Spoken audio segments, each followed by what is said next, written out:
Berdasarkan data Badan Pusat Statistik, per Agustus 2024 jumlah orang yang bekerja di Indonesia mencapai 144,64 jiwa dan tingkat pengangguran di Indonesia mencapai 4,91% atau berjumlah 7,47 jiwa. Meskipun jumlah tersebut mengalami penurunan apabila dibandingkan dengan data periode Agustus 2023 sebesar 5,32%. Namun Indonesia termasuk negara dengan tingkat pengangguran tertinggi pertama di Asia Tenggara. Yang menarik adalah berdasarkan golongan umur tingkat pengangguran berumur 15 hingga 24 tahun sebesar 17,32%, rentang umur 25 hingga 59 tahun sebesar 2,94%, dan umur 60 tahun ke atas 1,49%. Jika dilihat dari data tersebut, maka tingkat pengangguran tertinggi berada di rentang umur 15 hingga 24 tahun, di mana rentang umur tersebut dapat dikategorikan sebagai Gen Z.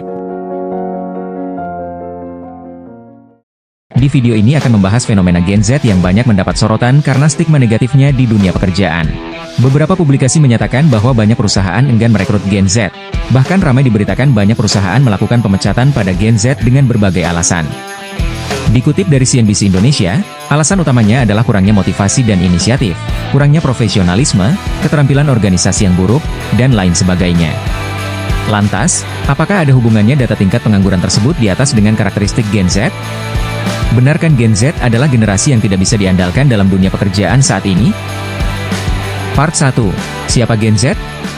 Gen Z atau generasi Z yang dalam bahasa sehari-hari dikenal sebagai Zoomers, adalah istilah orang-orang yang lahir pada tahun 1997 hingga 2012. Gen Z memiliki karakteristik yang menonjol yaitu kedekatan mereka dengan teknologi dan media sosial, dan tumbuh dengan dunia digital sejak usia dini. Gen Z sangat sensitif terhadap perubahan teknologi dan isu global seperti sangat peduli terhadap keanekaragaman, kesetaraan gender, dan isu sosial lainnya.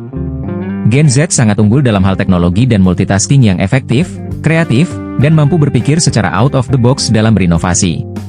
Namun demikian, beberapa sumber menyebut Gen Z juga turut memiliki kekurangan yang menonjol dan banyaknya ketidakcocokan karakteristik Gen Z di dunia pekerjaan antara lain. 1. Sangat bergantung dengan perangkat digital.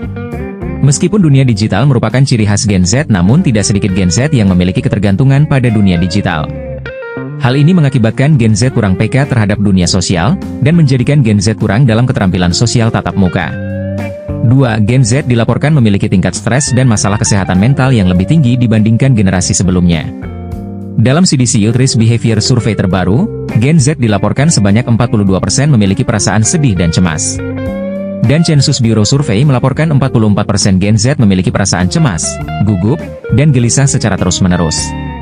Tidak ada jawaban yang pasti, namun para ahli berpendapat bahwa penyebab kesehatan mental pada Gen Z disebabkan karena tingginya tingkat penggunaan media sosial, meningkatnya stres dan konteks sosial akibat isu-isu seperti perubahan iklim, kekerasan rasial, dan dampak jangka panjang dari ketidakadilan ekonomi. 3. Mengutamakan work-life balance. Gen Z memerlukan keseimbangan antara pekerjaan dengan kehidupan pribadi. Generasi ini lebih cenderung menghindari tuntutan dan tekanan pekerjaan yang berlebih yang membuat mereka stres. Mereka seringkali kurang toleran terhadap tekanan kerja berlebihan atau lingkungan yang kompetitif secara berlebihan. Selain itu, Gen Z cenderung kurang nyaman dengan struktur hierarkis yang kaku, sehingga bisa sulit beradaptasi di perusahaan yang masih menerapkan pendekatan manajerial tradisional. Beberapa studi melaporkan tren job hopping di kalangan Gen Z lebih sering terjadi. Job hopping adalah kecenderungan seseorang berpindah-pindah dalam dunia pekerjaan dalam durasi yang singkat. Dalam konteksnya, job hopping dilatar belakangi untuk memperoleh pekerjaan yang lebih baik dan memperkaya pengalaman. Namun tidak sedikit pula yang mengungkapkan alasannya karena adanya ketidakcocokan budaya, komunikasi, dan lingkungan kerja itu sendiri. 4. Tuntutan fleksibilitas waktu. Gen Z lebih memilih sistem yang memungkinkan mereka bekerja kapan saja dan di mana saja. Gen Z menghargai kebebasan dan fleksibilitas di tempat kerja.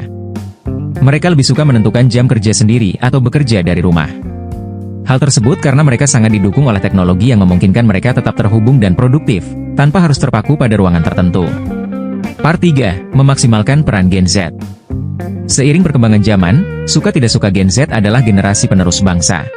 Ketidakcocokan style dan karakteristik Gen Z merupakan bentuk transisi yang akan mentransformasi pola pikir dan sudut pandang pada dunia kerja saat ini. Adapun untuk memaksimalkan peranan Gen Z, maka kita perlu menyelaraskan mindset agar peranan Gen Z bisa sangat berguna untuk perkembangan perusahaan. 1. Fleksibilitas waktu.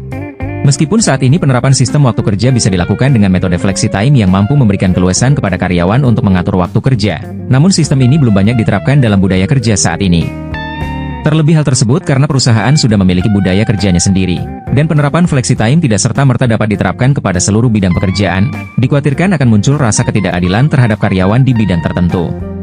Untuk itu penting bagi perusahaan untuk menanamkan nilai-nilai kedisiplinan kepada Gen Z sebagai bentuk menghargai aturan perusahaan. 2. Memberikan kepercayaan dan umpan balik. Memberikan kepercayaan, peranan dan motivasi kepada Gen Z untuk dapat mengeksplorasi diri dalam bekerja yang kemudian diberikan feedback dalam bentuk arahan dan bimbingan dalam menyelesaikan pekerjaannya. Gen Z memerlukan umpan balik dari atasan atas apa yang telah mereka kerjakan. Umpan balik dimaksud merupakan bentuk evaluasi, koreksi dan perhatian terhadap pekerjaan yang telah mereka kerjakan. Penting bagi mereka untuk memperoleh kesempatan untuk terus belajar dan meningkatkan keterampilan, dan lingkungan pekerjaan yang mendukung pembelajaran dan pengembangan diri. 3. Menciptakan budaya dan lingkungan kerja yang nyaman. Berbeda dengan generasi sebelumnya yang mengutamakan loyalitas, Gen Z dilaporkan memiliki tren job hopping yang dapat berdampak buruk bagi perusahaan karena akan memperlambat proses, meningkatkan biaya rekrutmen, serta harus mengeluarkan biaya lebih untuk pelatihan karyawan. Untuk itu penting untuk menciptakan budaya dan lingkungan kerja yang sehat dan nyaman, melibatkan Gen Z dalam teamwork, dan keterlibatan mereka dalam aktivitas sosial di lingkungan pekerjaan.